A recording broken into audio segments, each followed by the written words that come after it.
small 3-year-old girl. She is capable of basic speech and appears to be slightly above average in terms of mental development. Her personality is generally pleasant, and she rarely seems to get upset.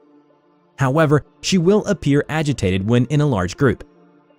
Any and all humans over the age of 3 who engage in eye contact and physical touch, or those who remain around 053 for longer than 10 minutes, rapidly become irrational, paranoid, and homicidal. Most, if not all, of these feelings will be directed at 053, and afflicted subjects will attempt to kill 053 after first killing or driving off all humans visible to them.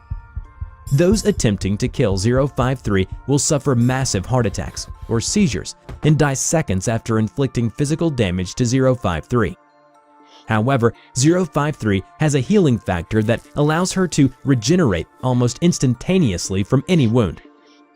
According to a recovery log, scp-053 was discovered on July 10, 2008 in Pennsylvania at the residence of Andrew and Madeline. Police who attempted to interact with 053 also suffered from 053's anomalous effects, resulting in 5 additional casualties before implanted Foundation agents assessed the situation and properly secured the subject.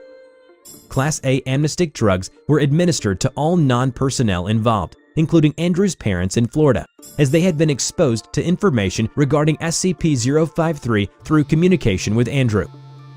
Since June 5, 2004, Andrew had been sending his mother news and updates on scp-053. They named her as Abby. Below is the documentation log from 4 years ago, first email about Abby, to July 10, 2008, the last email sent out by Andrew to his mother. June 5, 2004. Hey Mom, sorry I haven't emailed you throughout the past month. Things have been pretty busy, but I have great news. You're gonna be a grandma. We found out yesterday that Maddie's pregnant, and we've already started turning the guest room into a baby room. Good thing I got a pay raise last week. We gotta think of the baby now. Hope to hear from you soon. March 7, 2005. It's a girl. She was born last night around 10 at night. Madeline's water broke as she was going to sleep. We drove to the hospital so fast, I think I almost hit someone. Jesus, waiting for the doctors to deliver her felt like years. Now, as I type this email, she's downstairs, fast asleep in Maddie's arms. We named her Abby, and she's the most beautiful thing I've ever seen. I'll send pictures soon. March 8, 2006. Hey Mom, Abby's first birthday was yesterday. Howard and Rachel even showed up. Got to see their niece for the first time. Too bad you and Dad are all the way down in Florida. We'll have to visit when Abby's older. Love you. June 24, 2008. There's been an accident. We were at the playground and we took our eyes off of her for 1 second, and she fell off of the jungle gym and landed on her head. I saw blood. The doctor said she'll recover fine, but I can't sleep. It is all my fault. June 25, 2008. The hospital called and said that Abby will have to stay there for a few more days, but she's all patched up and on the fast track to recovery. No brain damage or anything, it seems. I'm just glad my baby is gonna be okay. July 2nd, 2008. Mom, there's something wrong with Abby. I mean, she looks and acts perfectly fine, but I know something isn't right with her. Madeline says she feels it too. We started feeling it after Abby's injury at the playground. We've had the doctors look her over, but as far as they're concerned, they couldn't identify any permanent damage, physical or mental. But I just know there's something wrong with her. July 5th, 2008. We got an email from Dr. Williams today. He says that he's been able to identify problems exist in Abby, but he can't determine if they're physical or mental. It just doesn't make any sense, he says. He claimed that whenever he was around her, he couldn't shake the feeling of wrongness. The staff who were working with him agreed, apparently. He didn't tell us at first because he didn't want Maddie and I to worry, but it appears that he just couldn't keep quiet any longer. What's wrong with my daughter? July 9th, 2008. I can't even look at Abby for more than a few seconds at a time now. There's something about her now, and it just shouldn't be. When I'm around her, I just get this awful, indescribable feeling, like I'd rather be anywhere else but next to my own daughter. I try and limit my interaction with her as much as I possibly can. It's terrible. But being around her, it makes me want to throw up. It's inside of her, in her eyes, in her skin, everything about her. I just don't know what it is.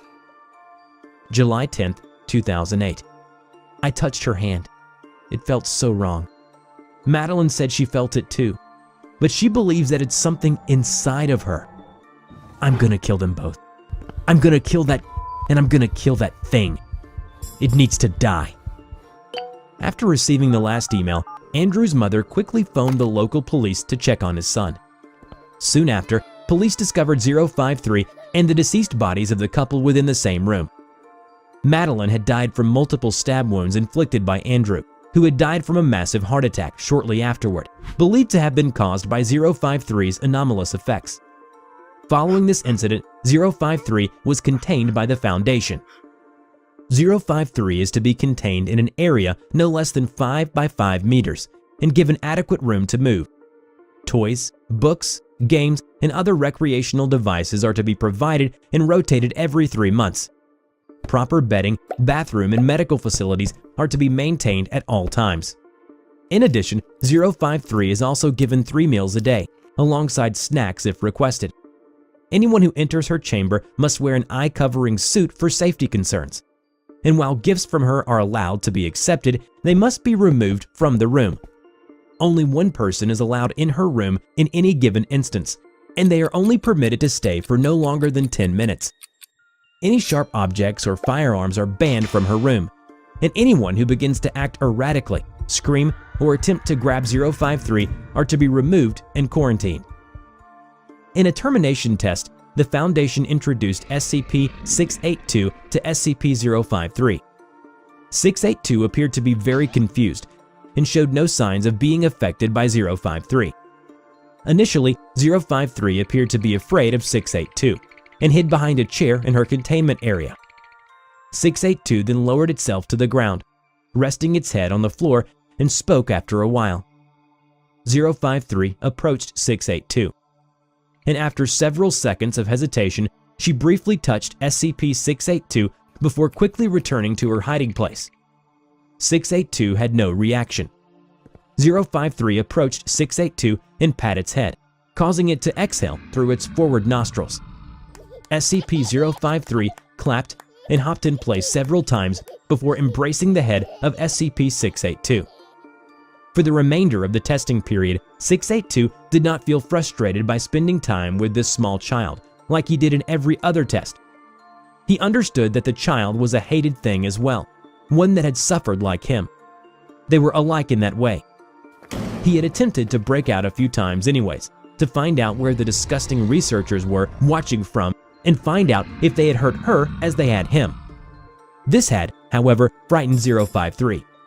So, for the time being, he allowed himself to be decorated with a cowboy hat that was too small.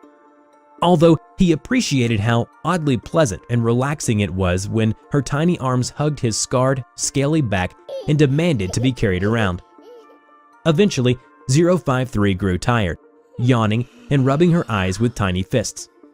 682 lifted the child carefully in his teeth by the back of her shirt and carried her off to bed, placing her gently on the mattress and circling the bed once, twice, 3 times before curling around her in a protective little ring. Soon enough, 053 was fast asleep, and he was her new protector.